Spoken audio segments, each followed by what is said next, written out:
আসসালামু আলাইকুম সুপ্রিয় দর্শক, আশা করি সবাই ভালো আছেন। দেশে প্রবাসে যারা আছেন দর্শক, আজকের এই ভিডিওটা দেখবেন। আজকে আমি চলে আসলাম ইসমাইল মামু কিছু ধান লাগাইছে, ধানগুলো দেখার জন্য আমি আসছি। এখানে আছে জাফর আলী মামা।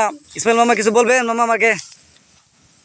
আলহামদুলিল্লাহ, মহান আল্লাহ রাব্বুল আলামিনের কাছে হাজার শুকরিয়া যে আল্লাহ পাক আমাকে এবং এই অত্র এলাকার যত কৃষক আছে সবাইকে এই ফসল উত্তোলন করার তৌফিক দান করেছেন। সেই জন্য মহান আল্লাহ রাব্বুল আলামিনের কাছে শুকরিয়া আদায় করছি। আমি বিনা 25 রোপণ করেছিলাম, আলহামদুলিল্লাহ ধান অনেক সুন্দর হয়েছে। শুকরিয়া। এই যে বিনা আমার এলাকায় নতুন আর কি, বিনা 25 অনেক সুন্দর ধান হয়েছে। আর আমি এবছর যে এই ফসলগুলি করছি সবগুলি আমার এলাকার জন্য নতুন আর কি। তো আলহামদুলিল্লাহ ভালো হয়েছে। তো সবাই ভালো থাকুন, সুস্থ থাকুন, সকলের জন্য রইল শুভকামনা। আল্লাহ হাফিজ, আসসালামু আলাইকুম। সবাই আমরা জন্য দোয়া করবেন। আমাদেরকে প্রতি বছর বছর গৃহস্থী করতে পারি যে আমরা খেত লাগাই দিই। আমরা জন্য সবাই দোয়া করবেন। সারা বিশ্বের কাছে আমরা দোয়া চাই, যে ধানের দোয়া চাই। এলাকায় আমরা গরিব মানুষ, আমরা যদি ধান খেত না করি তো আমরা কিছু করতে পারতাম না।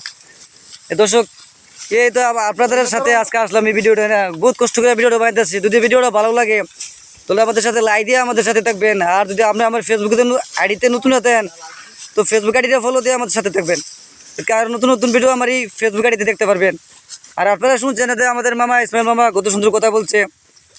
মামার জন্য দোয়া করবেন, আমার মামার এলাকাতে ধান কত ভালো লাগে। আর এখানে আসছিল জাফর আলী তো চলে গেল।